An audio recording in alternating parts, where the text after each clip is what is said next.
India Legal presents Courts Roundup.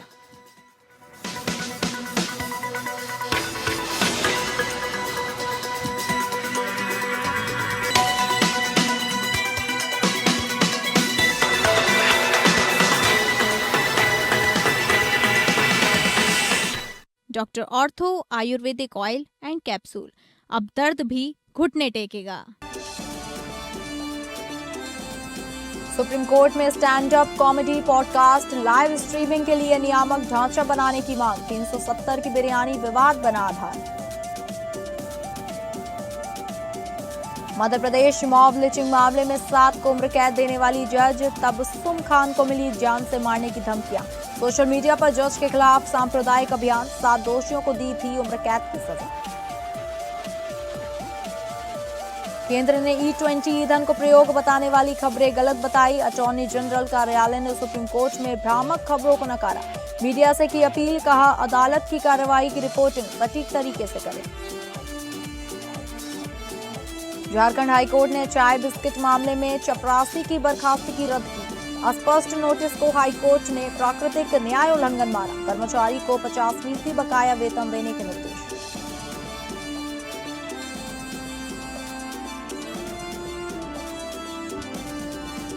नमस्कार, आप सभी का बहुत स्वागत है कोर्ट्स राउंडअप में। मैं हूं आपके साथ अंकिता सिंह। अगले आधे घंटे हम सुप्रीम कोर्ट, हाई कोर्ट और तमाम निचली अदालतों की खबरों को आपके सामने रखेंगे। तो शुरू करते हैं courts roundup. India Legal presents Courts Roundup.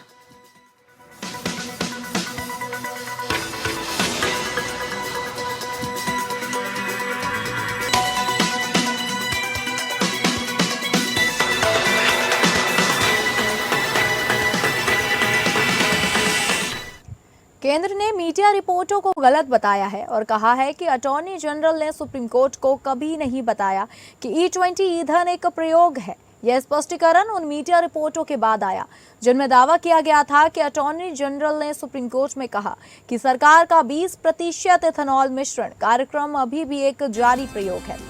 Attorney general R Venkataramani के कार्यालय ने 30 जून को स्पष्टीकरण जारी करते हुए कहा कि केंद्र सरकार ने सुप्रीम कोर्ट के सामने कभी यह नहीं कहा कि सरकार का E20 ईंधन कार्यक्रम कोई प्रयोग नहीं है।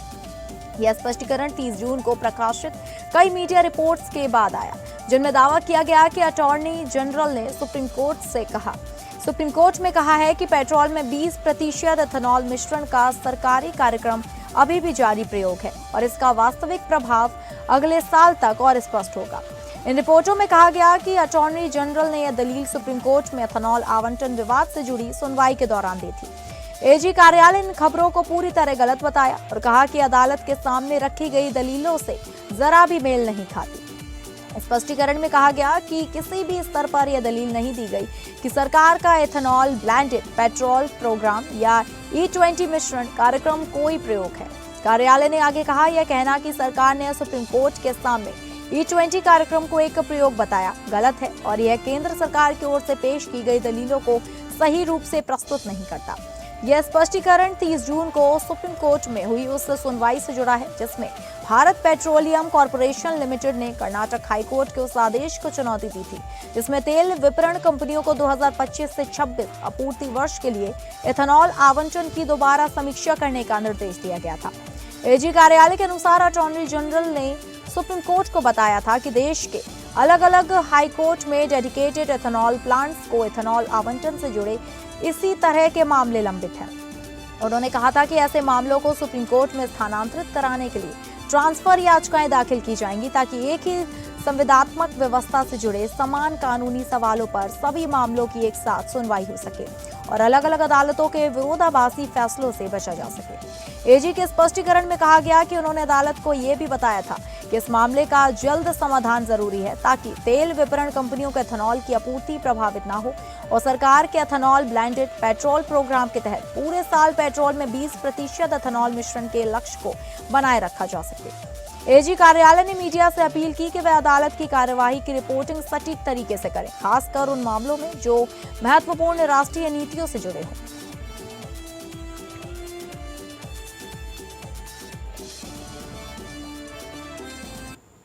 सुप्रीम कोर्ट ने एक जनहित याचिका दाखिल कर stand up comedy, podcast, live streaming platform और अन्य यूजर जनरेटेड डिजिटल कंटेंट के लिए एक व्यापक नियामक ढांचा बनाने की मांग की है।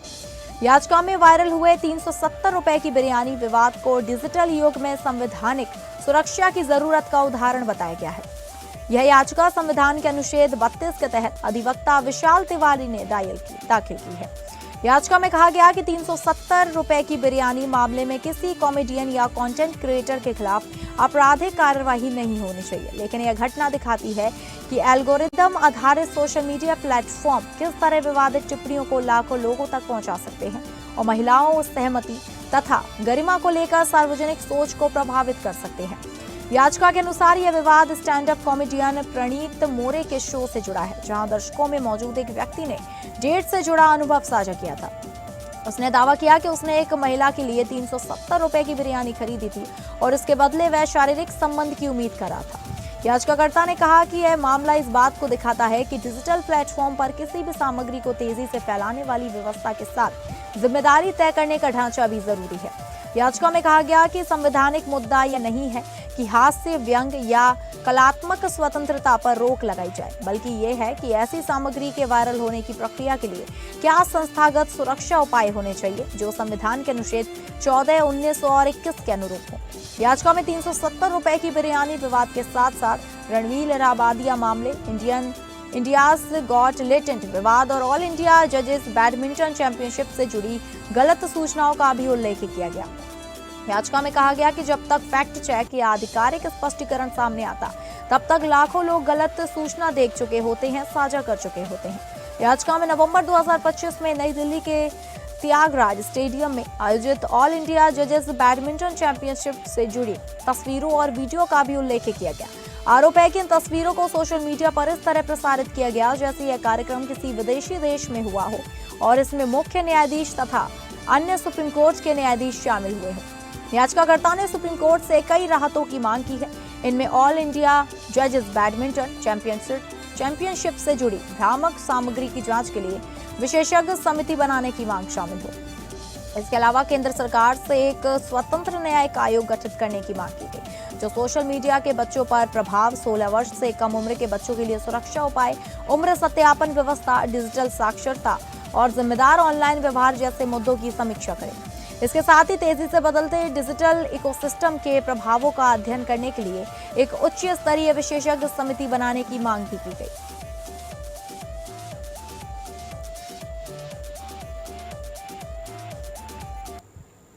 सुप्रीम कोर्ट ने बिहार के भोजपुर में 28 वर्षीय भारत भूषण तिवारी की कथित फर्जी मुठभेड़ में मौत की जांच सीबीआई से कराने की मांग वाली जनहित याचिका पर सुनवाई से इंकार कर दिया। अदालत ने याचिकाकर्ता को इस मामले में पटना हाईकोर्ट जाने की स्वतंत्रता दी है। जस्टिस MM सुंदरेश और जस्टिस शील नागू की खंडपीठ ने सुनवाई के दौरान कहा, हम इस पर सुनवाई नहीं करेंगे, हाईकोर्ट जाने की स्वतंत्रता देंगे। बेहतर होगा कि हाईकोर्ट जाएं क्योंकि वे ऐसे मामलों की बेहतर निगरानी करते हैं। यह जनहित याचिका अधिवक्ता विशाल तिवारी ने दाखिल की थी। याचिका में भारत भूषण तिवारी की कथित न्यायेतर हत्या की जांच सीबीआई से कराने, संबंधित पुलिस टीम के खिलाफ FIR दर्ज करने और सुप्रीम कोर्ट के रिटायर्ड जज की अध्यक्षता में एक स्वतंत्र विशेषज्ञ समिति गठित करने की मांग की गई थी। याचिका के मुताबिक 17 जून को बिहार के भोजपुर में पुलिस मुठभेड़ में भारत भूषण तिवारी की मौत हो गई थी। याचिका में उनके पिता के बयान का हवाला देते हुए आरोप लगाया गया कि हथियार डालने के बाद भी पुलिस ने उन्हें गोली मार दी। याचिका में यह भी कहा गया कि कथित मुठभेड़ का सीधा प्रसारण भारत भूषण तिवारी ने अपने सोशल मीडिया अकाउंट पर किया था। इसके एक दिन पहले पुलिस ने उन्हें मानसिक रूप से अस्थिर बताया था और कहा था कि उन्हें सुरक्षित हिरासत में लेने की कोशिश की जा रही है। याचिकाकर्ता ने दलील दी कि स्थानीय लोगों और मृतक के पिता के आरोपों को देखते हुए यह जांच जरूरी है कि क्या निष्पक्ष जांच हुई और क्या सुप्रीम कोर्ट द्वारा People's Union for Civil Liberties बनाम महाराष्ट्र राज्य मामले में जारी दिशा निर्देशों का पालन किया गया। याचिका में कहा गया, जब पुलिस ही कानून से ऊपर होकर काम करने लगे तो कानून का शासन कमजोर पड़ जाता है और लोगों के मन में पुलिस के प्रति भय पैदा होता है, जो लोकतंत्र के लिए बेहद खतरनाक है। हालांकि सुप्रीम कोर्ट ने मामले के गुण दोष पर कोई टिप्पणी नहीं किए बिना याचिका पर विचार करने से इंकार कर दिया और याचिकाकर्ता को पटना हाईकोर्ट जाने की अनुमति दे दी।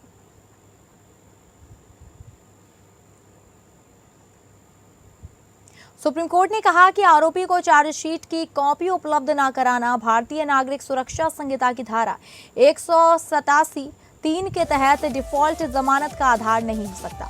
जस्टिस संजय करोल और जस्टिस नोगमेकापन कोटेश्वर सिंह की पीठ ने बॉम्बे हाईकोर्ट के उस फैसले को बरकरार रखा जिसमें आरोपी के डिफॉल्ट जमानत की याचिका को इस आधार पर खारिज कर दिया गया था कि उसे चार्जशीट की प्रति नहीं दी गई। अपीलकर्ता आरोपी को केंद्रीय जांच ब्यूरो द्वारा दर्ज एक मामले में गिरफ्तार किया गया था। यह मामला लगभग 3.81 करोड़ रुपए की साइबर धोखाधड़ी से जुड़ा हुआ था। आरोपी ने हाईकोर्ट में डिफॉल्ट जमानत के लिए याचिका दायर की थी। उसका कहना था कि भले ही जांच एजेंसी ने तय समय सीमा के भीतर चार्जशीट दाखिल कर दी थी, लेकिन उसे चार्जशीट की कॉपी उपलब्ध नहीं कराई गई। आरोपी के अनुसार यह बीएनएसएस की धारा 187(3) के तहत डिफॉल्ट जमानत देने का आधार बनता है। हाईकोर्ट ने आरोपी की दलील को खारिज करते हुए बीएनएसएस की धारा 187(3) की व्याख्या की और कहा कि डिफॉल्ट जमानत का अधिकार तभी संपन्न होता है जब जांच एजेंसी निर्धारित समय सीमा के भीतर चार्जशीट दाखिल नहीं करती। हाईकोर्ट ने कहा केवल चार्जशीट की कॉपी उपलब्ध न कराना डिफॉल्ट जमानत देने का आधार नहीं हो सकता। हाईकोर्ट के फैसले को चुनौती देते हुए आरोपी सुप्रीम कोर्ट पहुंचा। सुप्रीम कोर्ट ने भी हाईकोर्ट के आदेश में हस्तक्षेप करने से इंकार कर दिया। इसके साथ ही सुप्रीम कोर्ट ने आरोपी की अपील खारिज कर दी। झारखंड हाईकोर्ट ने चाय पत्ती और बिस्किट कार्यालय से ले जाने के आरोप में नौकरी से बर्खास्त किए गए एक संविदा चपरासी को फिर से बहाल करने का आदेश दे दिया है। कोर्ट ने कहा कि बर्खास्तगी की सजा अत्यधिक कठोर थी और यह प्राकृतिक न्याय के सिद्धांतों का उल्लंघन करती है। 25 जून को दिए गए अपने आदेश में मुख्य न्यायाधीश एमएस सोनक और जस्टिस राजेश शंकर की पीठ ने कहा कि यदि आरोप सही भी मान लिए जाएं, तब भी लगभग 17 सालों से सेवा दे रहे एक संविदा चपरासी को चाय और बिस्किट ले जाने के आरोप में नौकरी से निकाल देना पूरी तरह असंगत सजा है। यह मामला रंजीत कुमार हिमांशु की याचिका से जुड़ा था, जिन्हें दिसंबर 2005 में जिला ग्रामीण विकास अभिकरण बोकारो में संविदा पर चपरासी नियुक्त किया गया था। लगभग 17 वर्षों की सेवा के बाद वर्ष 2022 में उन्हें नौकरी से हटा दिया गया। 16 मार्च 2022 को उन्हें कारण बताओ नोटिस जारी किया गया था। रंजीत कुमार हिमांशु ने अपने जवाब में कहा था कि उनका परिवार उनकी सीमित आय पर निर्भर है। उन्होंने कहा यदि उनसे अनजाने में कोई गलती हुई है तो वह माफी मांगते हैं और भविष्य में ऐसा दोबारा नहीं होगा। इसके बावजूद अधिकारियों ने उनका जवाब संतोषजनक नहीं मानते हुए 2 मई 2022 को उनकी सेवाएं समाप्त कर दी। इससे पहले एकल पीठ ने उनकी बर्खास्तगी में हस्तक्षेप करने से इनकार कर दिया था, जिसके बाद उन्होंने डिवीजन बेंच में अपील की। कोर्ट ने कहा कि कारण बताओ नोटिस इतना अस्पष्ट था कि उसे अस्पष्टता की पराकाष्ठा कहा जा सकता है, क्योंकि उसमें यह नहीं बताया गया कि कथित रूप से कौन सा सामान लिया गया और कितनी मात्रा में बरामद हुआ। पीठ ने यह भी कहा कि बर्खास्तगी आदेश में केवल यह लिखा गया कि कर्मचारी का जवाब संतोषजनक नहीं है, लेकिन यह नहीं बताया गया कि जवाब पर विचार क्यों नहीं किया गया। कोर्ट ने यह भी ध्यान दिया कि अधिकारियों ने हिमांशु की 17 सालों की सेवा, उनके परिवार पर पड़ने वाले आर्थिक प्रभाव और वरिष्ठ अधिकारियों द्वारा दिए गए अच्छे कार्य के प्रमाण पत्रों को नजरअंदाज किया। इसके बाद हाईकोर्ट ने बर्खास्तगी आदेश को रद्द करते हुए रंजीत कुमार हिमांशु को 1 जुलाई 2026 तक दोबारा सेवा में बहाल करने का निर्देश दिया। कोर्ट ने राज्य सरकार को 31 जुलाई 2026 तक उन्हें 50% बकाया वेतन का भुगतान करने का आदेश दिया। कोर्ट ने कहा बाकी 50% बकाया वेतन रोकना ही पर्याप्त दंड होगा, भले ही कोई गलती हुई हो। पीठ ने बोकारो जिले के उपायुक्त और उप विकास आयुक्त को आदेशों का पालन सुनिश्चित करने और अनुपालन रिपोर्ट दाखिल करने का निर्देश दिया। मामले की अगली सुनवाई 13 जुलाई और 13 अगस्त 2026 को अनुपालन रिपोर्ट पर विचार के लिए होगी।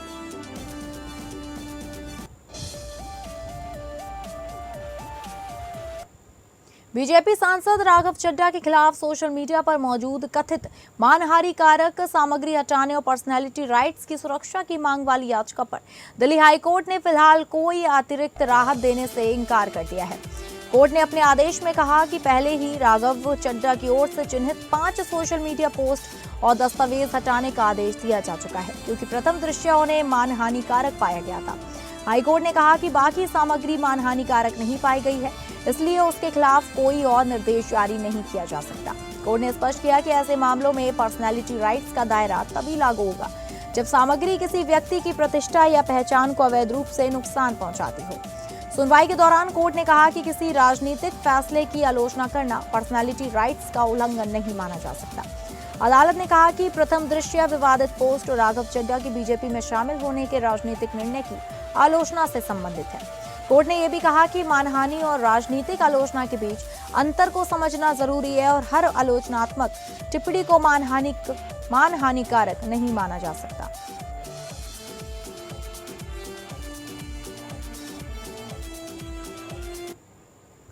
मध्य प्रदेश के नर्मदापुरम की अतिरिक्त जिला एवं सत्र न्यायाधीश तबस्सुम खान को गौ तस्करी के आरोप में ट्रक ड्राइवर मॉब लिंचिंग के मामले में 7 दोषियों को उम्र कैद की सजा सुनाने के बाद सांप्रदायिक धमकियों का सामना करना पड़ रहा है। यह मामला 2 और 3 अगस्त 2022 की रात का है, जब नजीर अहमद और 2 अन्य लोग ट्रक से मवेशी ले जा रहे थे। सिवनी मलवा के बराखड़ गांव में भीड़ ने ट्रक रोककर बेरहमी से पीटा। नजीर की मौत हो गई, 2 घायल हो गए। 12 जून को जज खान ने मेडिकल रिपोर्ट, फॉरेंसिक सबूत और खून लगे हथियारों के आधार पर 7 आरोपियों को हत्या का दोषी मानते हुए कठोर आजीवन कारावास दिया। ट्रायल में दोनों घायल गवाह मुकर गए थे। फैसले के बाद ही कोर्ट परिसर में प्रदर्शन हुआ और दोषियों को ले जा रही पुलिस गाड़ी रोकने की कोशिश की गई। इसके बाद सोशल मीडिया पर जज की धार्मिक पहचान को लेकर अभियान चला। गलत दावा फैलाया गया कि 14 गौ रक्षकों को सजा हुई, जबकि दोषी 7 ही थे। सुदर्शन न्यूज के सुरेश चौहान ने इसे न्याय संग्राम बताया। एक वायरल वीडियो में गुजरात के विशाल सिंह ने जज के खिलाफ सांप्रदायिक टिप्पणी की और 10 दिन में दोषियों की रिहा न करने पर खून की नदियां बहाने की धमकी दी। मोहाली में जज का पुतला जलाया।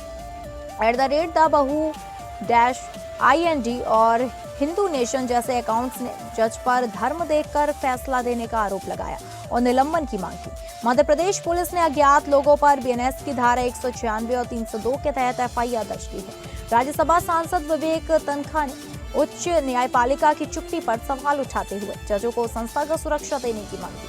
कांग्रेस नेता पवन खेड़ा ने कहा कि दोषियों को धर्म नहीं अपराध साबित होने पर सजा मिली है। गुस्सा सिर्फ जज के मुस्लिम होने पर है। इस अभियान से संवेदनशील मामलों में ट्रायल कोर्ट, जजों की सुरक्षा और न्यायिक स्वतंत्रता पर चिंता बढ़ गई है।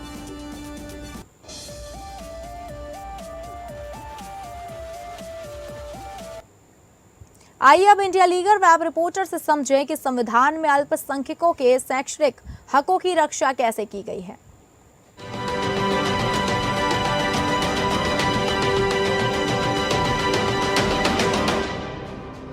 क्या आप जानते हैं इंडियन कॉन्स्टिट्यूशन रिलीजियस और लिंग्विस्टिक माइनॉरिटीज को अपनी एजुकेशनल इंस्टीट्यूशंस स्टैब्लिश और एडमिनिस्टर करने का स्पेशल प्रोटेक्शन देता है। आर्टिकल 29 माइनॉरिटीज की लैंग्वेज, स्क्रिप्ट और कल्चर को प्रोटेक्ट करता है, जबकि आर्टिकल 30 क्लॉज 1 रिलीजियस और लिंग्विस्टिक माइनॉरिटीज को अपनी चॉइस की एजुकेशनल इंस्टीट्यूशन स्टैब्लिश और एडमिनिस्टर करने का फंडामेंटल राइट देता है। हाल ही में सुप्रीम कोर्ट ने Anjum Kadari and another versus union of India 2024 में उत्तर प्रदेश बोर्ड को मदरसा एजुकेशन एक्ट 2004 की कॉन्स्टिट्यूशन वैलिडिटी को लार्जली अपहोल्ड करते हुए ऑब्जर्व किया कि स्टेट एजुकेशनल स्टैंडर्ड्स रेगुलेट कर सकते हैं, लेकिन आर्टिकल 30 के तहत माइनॉरिटी इंस्टीट्यूशन की ऑटोनॉमी और राइट को कॉन्स्टिट्यूशनल प्रोटेक्शन प्राप्त है। कोर्ट ने यह भी एम्फसाइज किया कि आर्टिकल 21A और माइनॉरिटी राइट्स को हार्मोनियसली इंटरप्रेट किया जा सकता है। इसी बीच उत्तराखंड भारत का पहला राज्य बन गया जिसने अपने मदरसा एजुकेशन बोर्ड को ऑफिशियली अबॉलिश कर दिया है 1 जुलाई 2026 से। जो स्टेट माइनॉरिटी एजुकेशन अथॉरिटी के फ्रेमवर्क के under general school regulation follow करने होंगे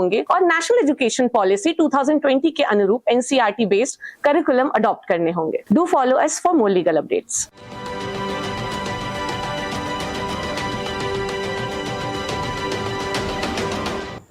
तो फिलहाल कोर्ट्स राउंड में बस इतना ही। नमस्कार। India Legal presents Courts Roundup.